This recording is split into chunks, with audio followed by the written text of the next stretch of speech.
به نام ایران که خاک مادر است و پدر شاید دین. گویش میترا. مدیر تولید قاسم قرداغی. پخش فایل صوتی از کتابخانه اینترنتی آوای بوف. avayaboof.com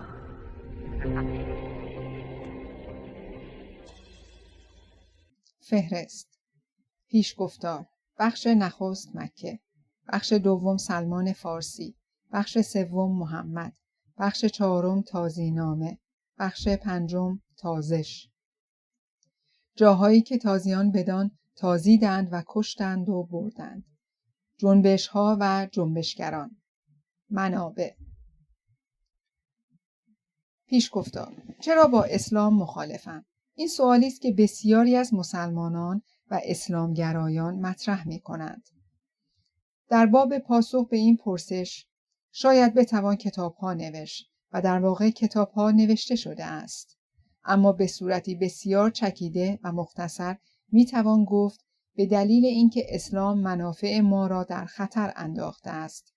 اسلام در واقع یک انگل اجتماعی است به دلیل اینکه با آزادی در تضاد است، با مردم سالاری در تضاد است، با حقوق بشر در تضاد است، مروج تروریسم و اندیشه کشی و اختناق است، مبتنی بر خرافات و مفاهیم غلط و باطل همچون توحید و معاد و نبوت است، عامل فقر فرهنگی و علمی و مادی است، از منافع هر انسانی برخورداری کامل از حقوق بشر و زیستن در دنیای آزاد و در حکومتی مردم سالار و برخورداری از رفاه و زندگی شاد و آرام است. اسلام به طور جدی با این منافع شخصی و ملی و انسانی در تناقض است. بنابراین هر انسان دوست، اخلاق مدار، آزادیخواه و طرفدار حقوق بشری اساساً باید مخالف اسلام باشد و اگر نباشد یا اسلام را نشناخته است و یا اینکه در صداقت او باید بسیار شک کرد. از این گذشته دنیای امروز دنیای جادوگری و موهوم پرستی و خرافات نیست. دنیای امروز دنیای خردگرایی است. خردگرایی یعنی اصالت عقل را پذیرفتن، یعنی هر آنچه با عقلانیت در تضاد است را نپذیرفتن و قبول کردن مفاهیم و معانی تنها در صورتی که بتوانند از فیلتر عقلانیت با موفقیت عبور کنند. خردگرایی در مقابل دینخویی و ایمان تعریف می شود. خردگرایان همیشه حاضر هستند تا عقاید گذشته خود را کنار بگذارند و عقاید جدیدی را قبول کنند. به گفته انیشتن از لباس کهنه خود خجالت نکش، بلکه از افکار کهنه‌ات خجالت بکش. به گفته طباطبایی پرستش به مستی است در کیش مهر، برونند زین پرده هوشیارها. به گفته برنارد شاو این قضیه که یک انسان دیندار زندگی شادتری از یک انسان بی خدا دارد تنها به این قضیه مربوط است که یک آدم مست از یک آدم هوشیار شادتر است. خردگرایان همان هوشیارانی هستند که از حمال عقاید و رسوم کهنه بودن به شدت خجالت می‌کشند. ما باور داریم که دانش و فلسفه امروزی به وضوح نشان می‌دهند که تصورات انسان‌های پیشین در مورد بسیاری از مسائل از جمله آفرینش، حیات پس از مرگ، وجود خداوند چیست، جن، روح، فرشته، حوری و امام زمان تنها زائیده افکار انسان‌ها بودند و واقعیت خارجی ندارند. بشر امروز مطمئن است که انسان از خاک و لخته خون و تکه گوش آفریده نشده.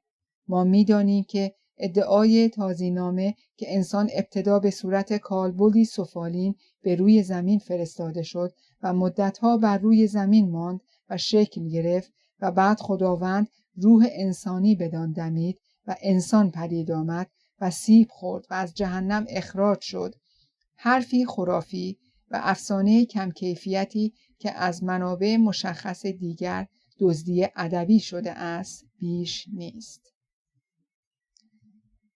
بر این اساس و مقدمه باور داریم که ادیان تولید شده دست بشر هستند و ادیان مبتنی و پایبند به خدا در واقع بی‌پایه هستند.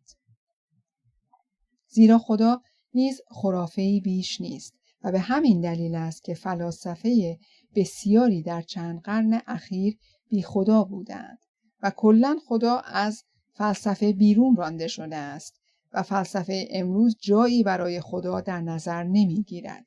همانطور که علم امروز نیز جایی برای خدا ندارد.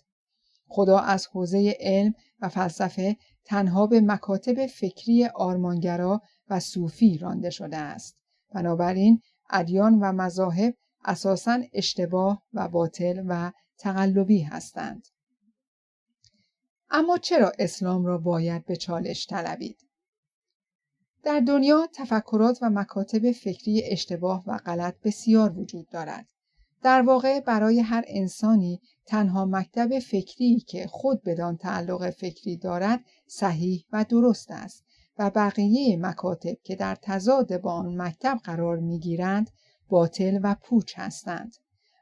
اما آیا هر انسانی باید با تفکرات مخالف خود مخالفت کند و در راه مبارزه با آنها بکوشد؟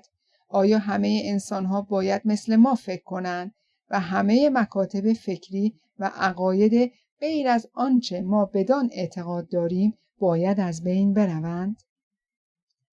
واضح است که پاسخ این سوال منفی است. مشخصاً هر کسی حق داشتن هر اندیشه و وابستگی فکری به مکاتب فکری را دارد. اما با برخی از مکاتب فکری و تفکرات باید مبارزه کرد و باید آنها را به چالش طلبید.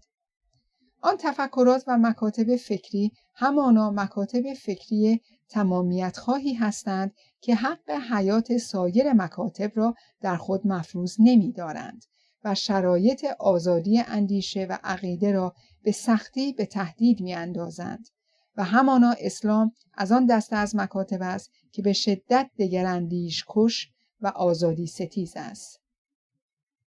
یکی از اساسی ترین مشکلات ایران اسلام است که همچون سرطانی در جان و روان مردم سرزمین ما ریشه دوانده است. مطالعه مختصری اما منصفانه از تاریخ اسلام در ایران به خوبی نشان می‌دهد که اسلام جز نکبت و تباهی چیزی به بار نیاورده است. اسلام مکتبی است که پیاده شدن آن و حتی قسمت‌های اندکی از آن هر اجتماع را به سرعت به سوی استبداد و خردستیزی و نابودی و فقر مادی و معنوی میبرد. مردم سالاری امروز بهترین نوع حکومت است و پیاده شدن دموکراسی در اجتماعی که در دوران پیشامدرن خود به سر میبرد محال است. بنابراین برای رسیدن به مردم سالاری ابتدا باید به دوران مدرن وارد شد. بزرگترین مانع در راه مدرنیسم در ایران دین اسلام و مذهب شیعه به طور مشخص است. باید میان زندگی در سرزمین آزاد و مردم سالار و مدرن و برخورداری از حقوق بشر از یک طرف و اسلام از طرف دیگر یک طرف را انتخاب کرد. ما طرف دوم را انتخاب نخواهیم کرد. مسلمانان حدود 1.2 میلیارد جمعیت دارند و می توان گفت از هر 5 نفر در جهان 1 نفر مسلمان است که حدود 20% جامعه جهانی را تشکیل می دهند. البته تخمین جمعیت مسلمانان به طور گسترده‌ای از مراجع مختلف متفاوت است. بنابراین جمعیت مسلمانان را باید از منابع مختلف بررسی کرد. اما این همه مسلمان در پیشرفت جهانی که در آن زندگی می کنند چه نقشی دارند؟ جمعیت یهودیان در دنیا حدود 13 الی 14 میلیون نفر است. از سال 1901 اولین جایزه نوبل داده شد. از میان 720 جایزه نوبلی که تا به امروز به اشخاص تعلق گرفته، بیش از 130 جایزه به یهودیان که حدود 0.3% جمعیت دنیا را تشکیل می‌دهند تعلق گرفته است. اما مسلمانان با این جمعیت بسیار زیادشان تنها تعداد بسیار اندکی جایزه نوبل تا به امروز بردند که از اتفاق آن جایزه ها هم اکثراً ارتباطی با علم نداشتند، از جمله جوایز صلحی که انور سادات، یاسر عرفات و شیرین عبادی بردند. بنابراین مسلمانان در دنیا از لحاظ علمی بسیار عقب مانده هستند و به بیان دیگر اسلام تنها میان ملت‌هایی که از لحاظ علمی عقب مانده هستند قدرت ماندن را داشته است. ما خوب می‌دانیم که مغزها و نخبگان علمی کشور ما همگی به دلیل شرایط بد و اسلامی مملکت ما باید کشور را ترک گفته و به کشورهای جهان اول بروند تا بتوانند از نبوغ خود استفاده کنند. بنابراین عامل اصلی این عقب ماندگی و فقر فرهنگی علمی کشور ما اسلام است. اسلام ملت ما را به خواب برده و ما را محکوم به داشتن عقب مانده ترین حکومت دنیا کرده است. نگاهی اجمالی به جوامع بشری نشان می‌دهد که میزان خرد و دانش و آزادی از یک طرف و اسلام از طرف دیگر همواره نسبت ثابتی دارد.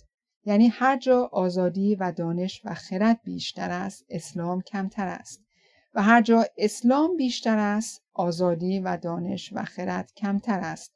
اسلام تنها در شرایط غیر برابر و در شرایط اختناق است که میتوان وجود فعال داشته باشد و این رابطه‌ای دو طرفه است بین اسلام و اختناق که هر دو لازم و ملزوم یکدیگرند. مشکلات ایران و در خطر افتادن منافع شخصی و اجتماعی مردم ایران که در مورد آنها سخن رانده شد را تنها بر گردن آخوندها و دستگاه خلافت خمینی انداختن تنها سطحی نگری و تفره از واقعیت هاست. مشکل ایران آخوند نیست، بلکه اسلام است. امید دارم با گردآوری گوشه‌های از نگارش تاریخ‌نگاران اسلامی که خود از منابع مسلمین هستند، بتوانم چهره پلید اسلام را برای شما هموطنان دربندم به تصویر کشیده باشم.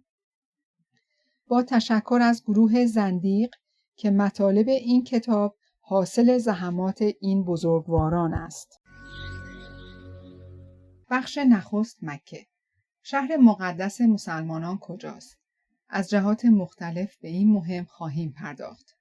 داده‌های قرآنی، سایر شواهد کتبی اولیه، داده‌های حدیث در مورد مکه، سوابق باستانشناسی، سوابق تاریخ طبری، شرایط جغرافیایی مکه.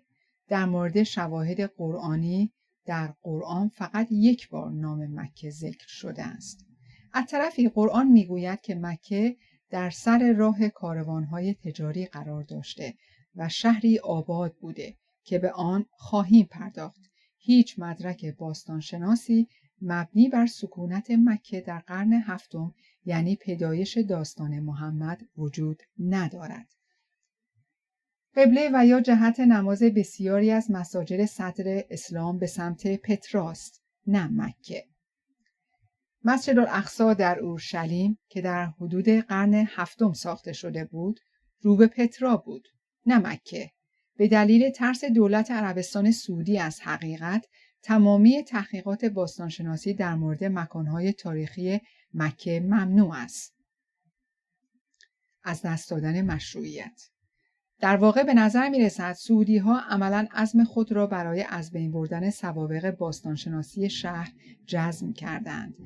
تخمین زده می شود 95% از بناهای تاریخی مکه تخریب شدند. هر مکان تاریخی باقی مانده با ترکیبی از ترس، تحقیر و پرهیز از نظر علم مخفی می شود. حدیث می گوید که غار حیره به سمت شهر است، در حالی که در مکه غار به سمت شهر نیست. حدیث در مورد کوههای مروه و صفا صحبت می کند، در حالی که آنها در عربستان فقط تخت سنگ‌هایی هستند. از شیبدار بودن و قابل مشاهده بودن عرفات در مسافت‌های زیادی صحبت می‌کند و از خاک حاصلخیز، پوشش گیاهی سرسبز و گاو صحبت می‌کند، در صورتی که عربستان بیابان و برهوت است. یا اینکه در مورد داستان یک ارتش بزرگ عربی که طی چند روز از شهر مقدس به دمشق فقط برای مراسم تشییع جنازه در حال راهپیمایی است که در صحرای عربستان غیر ممکن است. در آنجا گیاهان سرسبز وجود ندارد و شهری بیابانی نمیتواند مادر همه شهرها یا مرکز تجارت باشد، به گفته احادیث و قرآن. حال به نوشته های دن گیبسون، محققی که 2 دهه به دنبال مکه نخستین بود، میپردازیم. گیبسون بیش از 2 دهه در پی این پرسش بود که مکه پیش از اسلام چه موقعیت اقتصادی، سیاسی و اجتماعی داشته و نقش آن در شکلگیری اسلام چه بوده است. حاصل 20 و اندی سال کار پیگیر و خستگی ناپذیر این پژوهشگر، کتاب جغرافیای قرآن، قرآنیک جیوگرافی، که 470 صفحه می باشد. این کتاب سرشار از اسناد تاریخی است. این پژوهشگر از راه خود تقریباً به همان نتایجی می رسد که گروه اناره رسیده است. یعنی اسلام کنونی بر ساخته خلفای عباسی بوده و هر آنچه که ما امروز از اسلام می دانیم همان اطلاعاتی هستند که عباسیان برای ما به ارث نهادند. تاریخ نگاری اسلامی نشان داده که روایات اسلامی اساساً ربطی به تاریخ واقعی اسلام ندارند و کتیبه ها، سکه ها و یافته های باستانشناسی گزارش راویان اسلامی را نه تنها تأیید نمی کنند بلکه خلاف آنها را اثبات می نمایند. اکنون به اصل موضوع بپردازیم. جغرافیای قرآن. پرسش اصلی جغرافیای واقعی قرآن است. بنابر روایات اسلامی مکه از زمان ابراهیم هستی داشته است. اگر مکه از زمان ابراهیم وجود داشته، پس باید بتوان رد پای تاریخی این شهر کهن را هم در اسناد نوشتاری و هم در یافته‌های باستانشناسی پیدا کرد. نخستین اقدام گیبسون یافتن همه نقشه‌های تاریخی منطقه عربستان و کلاً خاورمیانه و همچنین یافتن گزارشات کتبی درباره این منطقه بود. گزافه نیست اگر بگویم که گیبسون هر آنچه را که تاکنون در این باره گفته یا نوشته شده جمع‌آوری کرده است. او پس از بررسی این اسناد متوجه شد که در هیچ جا اشاره‌ای به شهری به نام مکه نشده است، نه در نقشه‌های تجاری کهن و نه در یادداشت‌های تاجرانی که در جاده کندر به تجارت مشغول بودند. به سخن دیگر، مکه که طبق گزارش راویان اسلامی یکی از مراکز تجاری پررونق در سده‌های 5 و 6 و 7 بود، هیچ اثر و رد پایی در تاریخ نگذاشته بود. پرسش دوم برای گیبسون این بود که پس اگر مکه‌ای وجود نداشت، مکه کنونی از کجا آمده و چگونه شکل گرفته است؟ زیرا طبق روایات اسلامی زمانی که محمد در مدینه بود تصمیم گرفت که دیگر نه رو به اورشلیم بیت المقدس بلکه رو به مکه کعبه نماز خوانده شود. در قرآن 1 بار نام مکه و 1 بار هم نام بکه آمده است که در زیر آمدند. سوره 48 آیه 24. و اوست همان کسی که در دل مکه پس از پیروز کردن شما بر آنان دستهای آنها را از شما و دستهای شما را از ایشان کوتاه گردانید و خدا به آنچه می کنید همواره بیناست. سوره 3 آیه 96. در حقیقت نخستین خانه‌ای که برای عبادت مردم نهاده شده همان است که در بکه است و مبارک و برای جهانیان مایه هدایت است. همان گونه که متوجه شدید در اینجا نیز هیچ اطلاعات مشخصی درباره بکه داده نمی شود. ولی راویان اسلامی یک تصویر مشخص از مکه به ما می دهند. 1. در یک دره واقع شده. 2. در شهر نیز 2 دره موازی وجود دارد. 3. نهر یا رودخانه ای از شهر می گذرد. 4. در آنجا کشاورزی می شده، مزرعه، درختان فراوان و علف وجود داشته مانند درخت زیتون. 5. خاک رس وجود داشته. 6. دور آن را کوه فرا گرفته بود ولی مشخصات بالا تقریبا با مکه‌ای که ما میشناسیم ناسازگار است. زیرا بیولوژیست های باستانشناس پس از بررسی نمونه های خاک مکه به این نتیجه رسیدند که امکان رویش چنین گیاهانی در این خطه ناممکن است. ولی از سوی دیگر جهت قبله مساجد مسلمانان به سوی مکه است. یعنی میباید پس از هجرت محمد از مکه به مدینه قبله مساجد رو به مکه ساخته شده باشد. یعنی دست کم باید از سال 632 میلادی زمان مرگ محمد شهر مکه وجود می داشته. گیبسون بران شد تا همه مساجد 200 سال نخست اسلام در سوریه، عراق، مصر، لبنان، تونس، پاکستان، چین، یمن، عربستان را زیر ذره‌بین ببرد. گزافه نیست اگر بگوییم که او با پیگیری بی‌نظیری این پروژه را به فرجام رساند و به نتایج شگفت‌انگیزی رسید. گیبسون پس از بررسی جهات قبله مساجد دید که در 100 سال نخست اسلام قبله مساجد نه رو به مکه بلکه رو به شهر پترا بودند.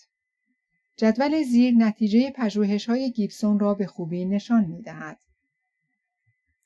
سال 1 تا 107 هجری، 622 تا 725 میلادی همه مساجد قبلهشان رو به پترا بود.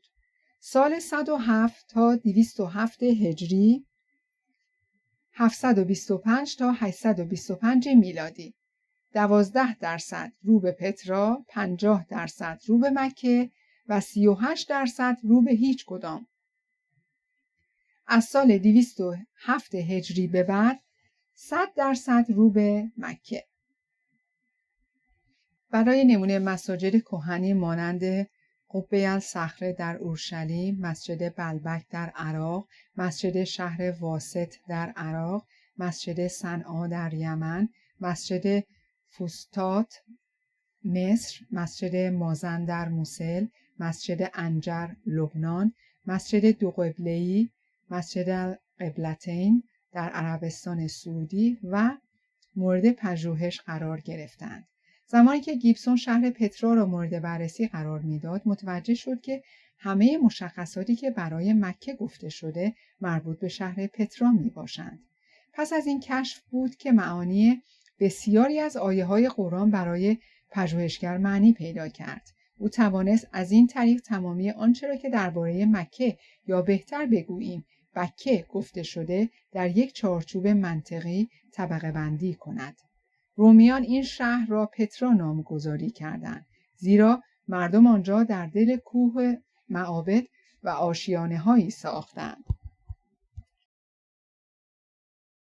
که از نظر علم معماری جزو عجایب می باشند.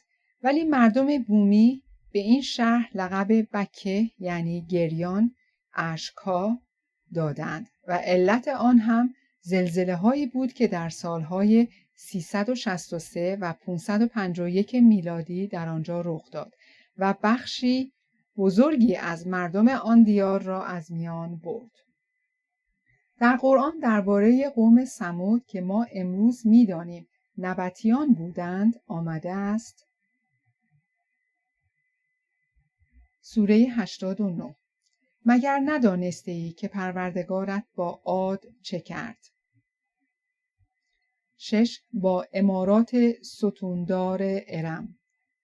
7. که مانندش در شهرها ساخته نشده بود. 8. و با ثمود همانان که در دره تخت سنگ‌ها را می‌بریدند. آیات بالا به طور روشن مشخصات پتراست، ولی ما در قرآن به آیاتی برمیخوریم که از تغییر قبله نیز میگویند. سوره 2 آیه 142: به زودی مردم کمخرد خواهند گفت چه چیز آنان را از قبله‌ای که بر آن بودند رویگردان کرد؟ بگو مشرق و مغرب از آن خداست، هر که را خواهد به راه راست هدایت می کند.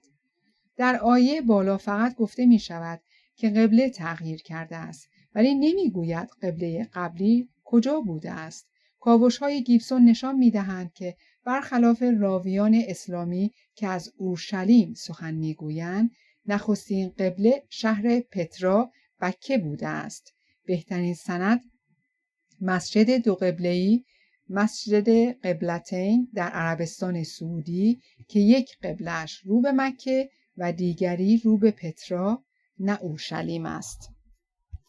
از سوی دیگر همین رازگشایی نشان می‌دهد که قرآن در طی تاریخ خود بارها و بارها دستخوش تغییرات ویراستاری شده است. این تغییر می‌باید در زمان عباسیان صورت گرفته باشد. اسلام می‌گوید که قرآن کلام الله است و نه کلام محمد. این طبعاً یک گفته مومنانه ولی غیر واقعی است. زیرا آیه 142 از سوره 2 بعدها به قرآن افزوده شده است. موردی که پاره‌های قرآن صنعا آن را تأیید می‌کنند، زیرا چنین آیه‌ای در قرآن صنعا وجود ندارد. اینکه چگونه و طی چه حوادث و تحولاتی قبله از پترا به مکه دگرگون شده است، گیبسون برایش یک پاسخ منطقی و استوار دارد. پترا ابتدا توسط یکی از سرداران مخالف اموی به نام عبدالله ابن زبیر اشغال شد. حدود 63 هجری. زبیر قصد داشت که سنگ سیاه را از پترا به مکانی دیگر انتقال دهد. البته در سالهای 73 و 74 هجری پترا توسط نیروهای اموی محاصره گردید، شهر زیر سنگباران منجنیق‌ها قرار گرفت، ولی با این وجود عبدالله ابن زبیر موفق می شود که سنگ سیاه را به محل ناشناخته‌ای که بعدها مکه نام گرفت انتقال دهد. نخستین کسانی که خود را با ابن زبیر سازگار کردند مردم اهل کوفه بودند. طبق روایات اسلامی مکه از زمان اسماعیل فرزند نخست ابراهیم وجود داشته است، یعنی طبق تاریخ نگاری دینی یهود چیزی حدود 1700 سال پیش از میلاد. هیچ مدرک باستانشناسی مبنی بر سکونت مکه در قرن هفتم یعنی پیدایش داستان محمد وجود ندارد. سنگ‌هایی که برای منجنیق استفاده می‌شد در شهر پترا به وفور یافت شدند، در حالی که برای نمونه یک گلوله سنگ هم در مکه کنونی پیدا نشده است. برای نخستین بار در سال 201 هجری برای مکه سکه ضرب کردند که این مورد در زمان مأمون عباسی بود. در حقیقت دین بر ساخته عباسیان 200 سال نیاز داشت تا برای شهر مقدس ساختگیش سکه ضرب کند. این موضوع همواره موضوع شگفت پژوهشگران بود که چرا نخستین بار برای خاستگاه اسلام و محل تولد پیامبر اسلام 200 سال بعد سکه ضرب شده است. به گمان من با کشف گیبسون عملاً به این پرسش پاسخ داده شده است. بر اساس کتاب گیبسون چندین ویدیو درباره شهر پترا و تغییر قبله مسلمانان ساخته شده که به زبان انگلیسی هستند و می توان آنها را در یوتیوب مشاهده کرد. پترا پایتخت پادشاهی نبطیه بود که احتمالاً پس از آخرین زلزله در سال 748 میلادی از سکنه خالی شد. بخش دوم سلمان فارسی. روزبه کازرونی پسر بدخشان کاهن روحانی زرتشتی بود که به دلیل بازگشت از دین اجدادیش مورد تعقیب حکومت ایران قرار گرفت. سلمان روزبه در دوران کودکی مادرش را از دست داد و عمه او سرپرستیش را به عهده گرفت. او یک دانشمند و اهل مطالعه و تحقیق و به علم ساحری و جادوگری نیز آگاه بود و همچنین مدتی نیز از نظامیان برجسته و از مشاوران عالی ایجاد تاکتیک‌های جنگی که امروزه ما به آن طرح عملیات می‌گوییم بود.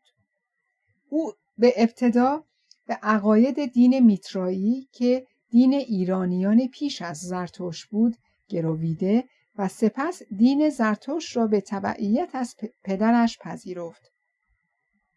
سپس دین مانوی مانی پیامبر را پذیرفت و پس از مانوی شدن منفور و مغضوب جامعه و حکومت ساسانی شد و مجبور به فرار از ایران گشت. سلمان پس از آنکه دریافت که قرار است او را زندانی کنند، با همکاری عمه‌اش از دیار خود گریخت و راهی بیابان شد. در بیابان کاروانی را دید و با آن کاروان همراه و رهسپار سرزمین‌های ناشناخته شد. او در سوریه دین مسیحیت را پذیرفت. ابوریحان بیرونی در آثار الباقیه عن قرون الخالیه می نویسد انجیل سبعین بلامس نام انجیلی است که سلام پسر عبدالله سلام از زبان سلمان فارسی نوشته است. او پس از مرگ استادش در سوریه همراه با کاروانی رهسپار شبه جزیره عربستان شد. در راه کاروان بنابر رسم دیرینه اعراب که به راهزنی و آدم دزدی شهرت داشتند مورد حمله قرار می‌گیرد و او به اسارت در آمده و مردی یهودی از مدینه یثرب او را به بردگی خرید و به یثرب برد. در تاریخ گزیده حمدالله مصطفی آمده است که روزبه سلمان فارسی پس از فرار از ایران در حوالی حجاز توسط قبیله بنی کلب یهودی به بردگی گرفته شد و به قبیله دیگری فروخته شد تا اینکه سرانجام در شمال بردگان محمد ابن عبدالله درآمد و محمد سلمان فارسی را از بردگی آزاد کرده و از مشاوران عالی خود قرار داد. نام سلمان را نیز محمد ابن عبدالله بر وی نهاد. با تعویض نام روزبه به سلمان هویت ایشان کاملا عوض شد. او بسیاری از آموزه‌های دینی و کمالات و فضایل و تاکتیک‌های جنگی از قبیل کندن خندق و سفارایی جنگی که اعراب از آن بی بهره بودند را به آنان آموخت. او طرز ساخت منجنیق و اعرابه‌های جنگی نیز به اعراب آموزش داد و همچنین به تمامی دین‌های الهی و آموزه‌های آنها از جمله تورات یهودیان آگاه بود و از مشاوران بسیار نزدیک پیامبر اسلام شد.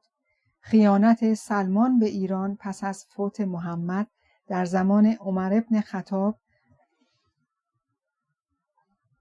او به یاری لشکر اعراب تدارک و استراتژی یک جنگ و حمله به ایران را تحریزی کرده و نقاط ضعف و حساس سپاه ایران را به اطلاع خلیفه عمر رسانید و از آنجا که از صحابه نزدیک پیامبر بود جایگاه ویژه‌ای نزد عمر داشت.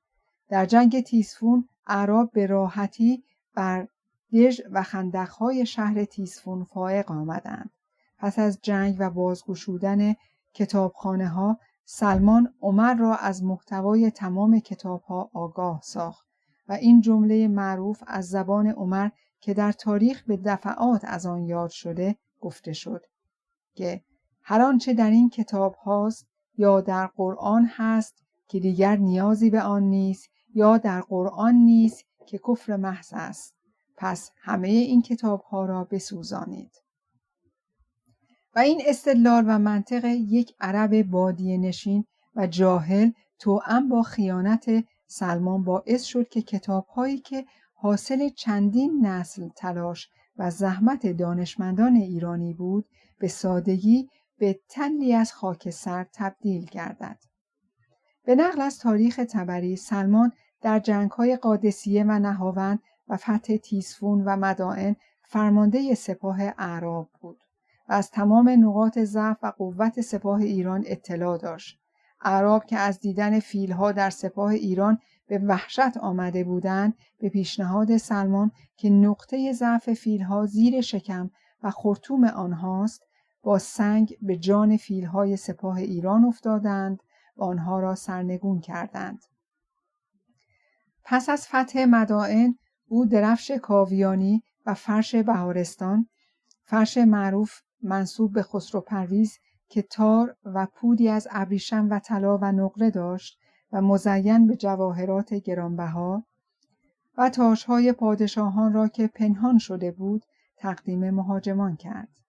صدمات جبران ناپذیر حمله مسلمانان و همچنین به یغما رفتن میراث گرانبهای ایران و نابودی بسیاری از دودمان‌های ایرانی و به فروش رفتن دختران و زنان ایرانی به عنوان کنیز در بازار برده فروشان عربستان، حجاز، یعنی حقارتی که ایران در هیچ دورانی آن را به خود ندیده بود، همه حاصل کینه‌توزی و خیانت سلمان به میهن خویش بود و بس. وگرنه تازیان هرگز خواب فتح ایران را هم نمی دیدند. یکی از اصلی ترین علل حمله اعراب اختلاف میان دربار و حکومتیان بود و ضعیف شدن قلب سپاه به دلیل جنگ 27 ساله با دولت بیزانس که این هم توسط سلمان به اطلاع خلیفه مسلمین رسیده بود. پایان روزگار و پشیمانی سلمان. پس از فروکش کردن جنگ طبق قرار از پیش تعیین شده، سلمان فارسی روزبه به خاطر خوشخدمتی به دشمنان ایران حکومت تیسفون را در دست گرفت و نشان داد قصدش از این خیانت بزرگ تنها رسیدن به حکومت بود. اما با دیدن جنایات فجیع تازه واردان مسلمان و پیامدهای خیانت وی در حق هموطنان بیگناهش که حاصل کینه‌توزی او با دربار بود، اندوهناک گشت و در پی جبران برآمد، ولی دیگر دیر شده بود. وی تا پایان عمر را در این اندوه سپری کرد و وصیت کرد تا پس از مرگ جسدش را در دروازه تیسفون که محل رفت و آمد بود دفن کنند تا با گذر کردن مردم از روی قبرش به آرامش برسد و جبران خیانتش شده باشد. این تاریخ است که به ما یادآور می شود که ایرانیان قربانی خیانت امثال سلمان شدند و این بود داستان تلخ مردی که ایرانیان به او افتخار می کنند و او را اسطوره می نامند. یاری از 2 کتاب، 2 قرن سکوت و تاریخ طبری. بخش سوم، محمد. این بخش به روشنگری در مورد محمد، زندگی او، ویژگی‌های شخصیتی او و رفتار او می‌پردازد.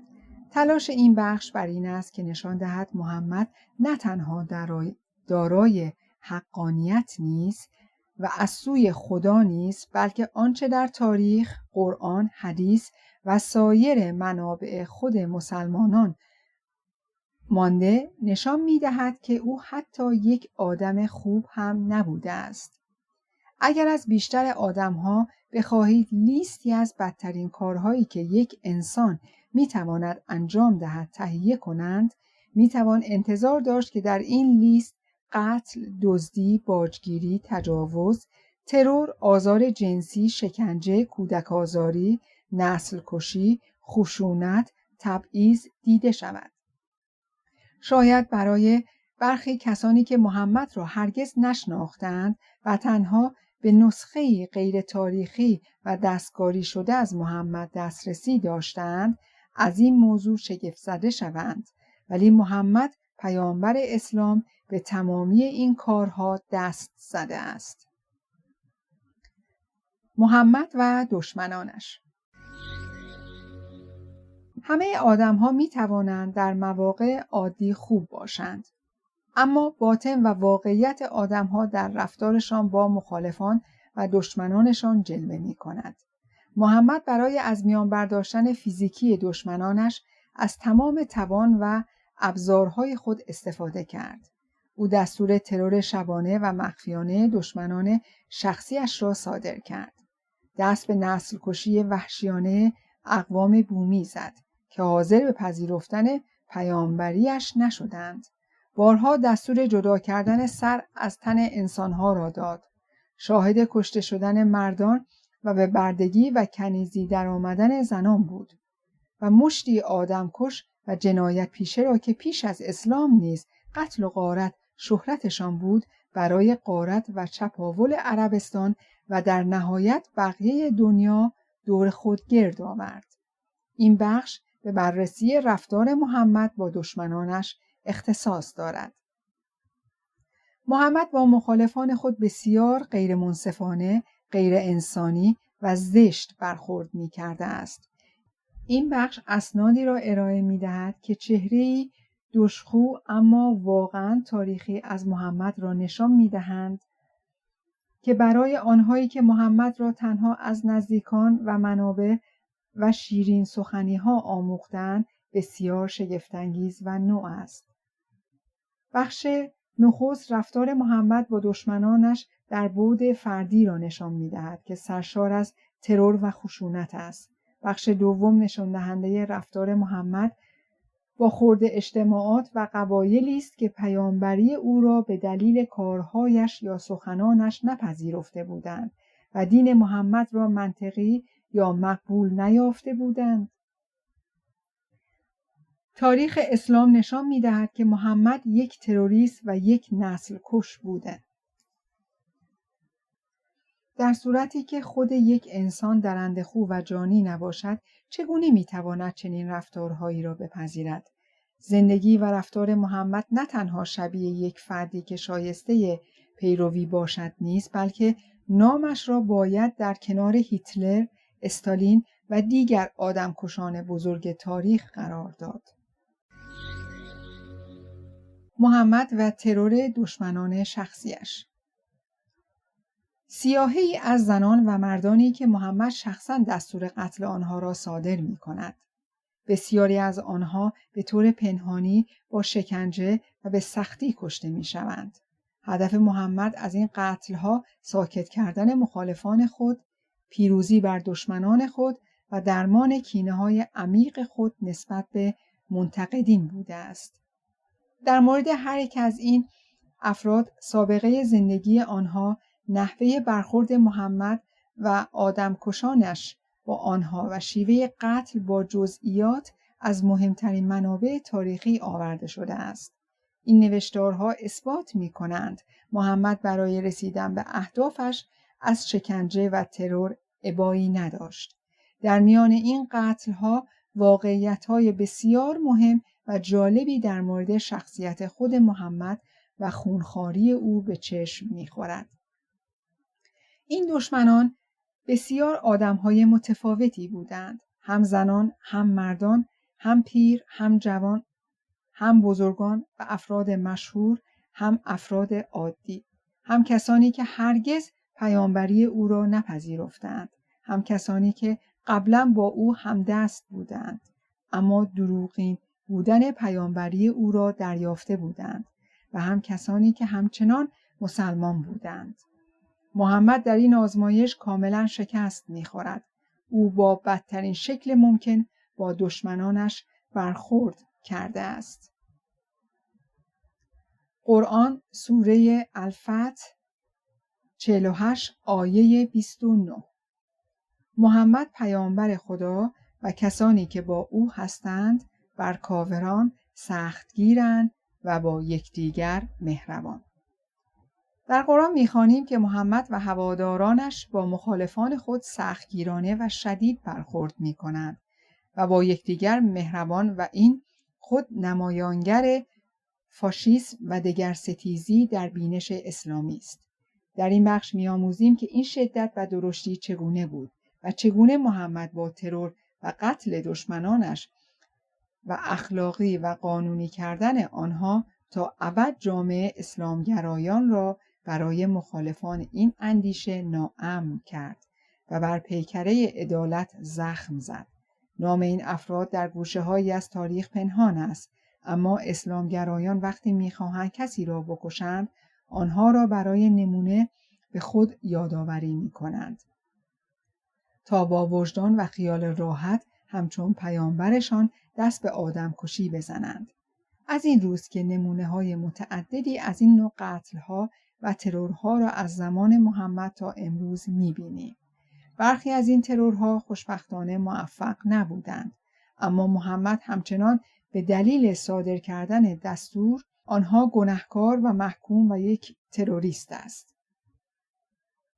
محمد با شاعران در دوره خود دشمنی ویژه‌ای ورزید. او حتی سوره از قرآن را شعرا نامید که در آن تکلیف خود را با شعرا مشخص می‌کند و در ابتدا و انتها آیات 221 تا 227 به شعرا دشنامگویی کرده و میگوید شیاطین بر آنها وحی نازل می‌کند و دروغگو و دورویند. دشمنی محمد با شعر در آن زمان دقیقاً همان دشمنی اسلامگرایان با آزادی بیان در دوره ماست. زیرا در جامعه آن دوره و در آنجا مردمی که سواد و کاغذ و قلم نداشتند، اخبار، اندیشه‌ها و مواضع خویش را هنرمندانه به شعرهای آهنگین و کوتاه تبدیل و با یکدیگر به اشتراک می‌گذاشتند. این شبیه همان کاری است که امروزها با توییتر انجام می‌گیرد. این است که در لیست قربانیان محمد افراد زیادی هستند که یا شاعر بودند یا دست کم یک یا چند شعر علیه او سروده بودند. این شعرها همچنان در تاریخ باقی است و میتوان از آنها دریافت که تصور کسانی که محمد را رویاروی میدیدند و او را نمیپذیرفتند از او چه بود. برخی از این افراد شبانه و ناگهانی کشته شدند، برخی دیگر پس از جنگ در هنگام اسیری و برخی نیز در زمان صلح. محمد هیچ یک از این افراد را دادگاهی نکرد. آنها جرم خود را نمی‌دانستند و حق دفاعی از خود نیز نداشتند. در بسیاری از موارد محمد یکی از آدمکشان خود را به دنبال آنها می‌فرستاد. یک انسان می‌تواند شخصیت اصلی خود را پنهان کند و با شخصیتی تقلبی ظاهر شود. چنین انسانی را معمولاً دورو و منافق می‌خوانند. حفظ شخصیت و پنهان کردن ذات واقعی یکی از چالش‌های اصلی زندگی هر انسان دورویی است. اما شاخص‌هایی هستند که از روی آنها می‌توان به صداقت یا دورویی افراد پی برد و یکی از مهمترین این شاخص‌ها رفتار انسان‌ها با مخالفان و دشمنانشان است. این رفتار آدمی با مخالف و دیگری است که یا او را در صف بزرگان و دولتمردان اخلاق مدار قرار می‌دهد یا او را در صف فرومایگان پست فطرت قرار می‌دهد. بنابراین روشن است که برای قضاوت اخلاقی در مورد پیامبر اسلام باید به برخورد او با مخالفانش نیز نگاه کرد. پرسش بنیادی که باید به آن پاسخ داد این است که آیا محمد با مخالفان و منتقدینش منصفانه و همچون بزرگان برخورد می‌کرد یا نه؟ راجع به برخوردهای خوب محمد با مخالفان و منتقدینش سخنان زیادی از مسلمانان شنیده می‌شود، اما بسیاری از این سخنان غیر مستند هستند و ارزش تاریخی ندارند. برای نمونه گفته می‌شود که محمد به دیدار پیرزنی که هر روز برای او زباله می‌ریخت رفت. این سخن در منابع تاریخی معتبر موجود نیست و یا دست کم من تا به حال آن را ندیده‌ام. ولی به هر روی اگر گزارشی راجع به برخورد خوب محمد با مخالفانش هم وجود داشته باشد که دارای ارزش تاریخی باشد و بتوان به آن استناد کرد، در اینجا باید به دو موضوع بسیار مهم توجه کرد. یکم اینکه این برخورد در چه دوره‌ای از حیات محمد رخ داده است. در دوره مکی و زمانی که او قدرتی نداشته است یا در زمانی که توانایی برخورد با مخالفانش را داشته است. اگر در دوره نخست بوده است که این برخورد از سر جبر بوده است و لذا فاقد ارزش است. اما اگر در دوره دوم، یعنی دوره‌ای که محمد قدرتمند بوده است و ارتشی دور او را فرا گرفته بود، چنین برخورد خوبی از او دیده شده باشد، باز هم مسئله تمام شده نیست و نکته دوم در اینجا مطرح می شود. نکته دوم این است که به آدم‌ها به خاطر برخورد خوب با مخالفین نباید پاداش داد و آنها را بزرگ داشت، چرا که این برخورد پیش‌فرض و قابل انتظار ما از همه افراد است. اما برخورد بد با مخالفان را همواره باید محکوم کرد. به عبارت دیگر، اگر قرار باشد به محمد به خاطر هر برخورد خوب با مخالفانش یک پاداش بدهیم، باید به او به ازای هر برخورد خوب یک شکلات بدهیم، ولی به خاطر هر برخورد بد مجازاتی بزرگ برایش در نظر بگیریم. مثلا حبس ابد برای هر قتل. آنچه در کارنامه محمد در ارتباط با برخوردش با مخالفانش دیده می شود در حد یک فاجعه است. کمتر مسلمانی است که بداند محمد دشمنانش را برای پیدا کردن پول شکنجه می کرد. دستور ترور آنها را صادر می کرد. آنها را از وسط به دو نیم تقسیم می کرد. و یا مادر چند فرزند کوچک را به جرم شعر گفتن کشت. دلیل اینکه مسلمانان چنین چیزهایی را معمولاً نشنیدند این است که مسلمانان دانش خود نسبت به اسلام را از ملایان میگیرند، نه از خود منابع اسلامی. ملایان نیز تنها آنچه مثبت به نظرشان برسد به مسلمانان میآموزند، نه تمام واقعیت را. اما گاهی که لازم است ملایان برای حفظ جایگاه خود از شیوه محمد، یعنی حذف مخالف، استفاده کنند، آنگاه است که این اسرار را برای تروریست‌ها و آدمکش‌ها و شکنجه‌گرانشان فاش می‌کنند. به همین دلیل تروریست‌های اسلامگرا به خوبی با این جنایات محمد آشنا هستند. آنچه در ادامه خواهد آمد تمام این قضایا را با استناد به معتبرترین منابع تاریخی اسلام اثبات خواهد کرد و به تحلیل جزئی آنها خواهد پرداخت. اگر ما بتوانیم پس از بررسی شرح حال و سرانجام افرادی که در زیر خواهند آمد نشان دهیم که برخورد محمد با آنها درست نبوده است، به دو نتیجه خواهیم رسید. نتیجه یکم این است که محمد یک تروریست و جنایتکار و شکنجهگر بوده است و چنین شخصی نمیتواند یک پیامبر باشد، لذا نبوت او مردود است. نتیجه دوم که یک نتیجه سیاسی است، تروریسم و خشونت اسلام ریشه در تاریخ اسلام و رفتار محمد دارد، نه در وقایع جاری هر دوره‌ای. سیاهه قربانیان محمد. ترور بنت مروان یک زن شاعر یهودی و مادر 5 فرزند بود. او در نکوهش محمد پس از ترور ابو افک، پیرمردی 120 ساله توسط محمد، شعری اعتراضی می سراید. محمد نیز عمیر بن عدی را برای قتل او می فرستد. او شبانه به خانه اسما می رود. بچه‌ای را که اسما از سینه به او شیر می داده است را جدا کرده و شمشیر را به گونه‌ای در سینه او وارد می کند که از پشت او خارج می شود. از این داستان می توان همچنین نتیجه گرفت که محمد در کشتن میان زن و مرد مساوات را رعایت می کرد.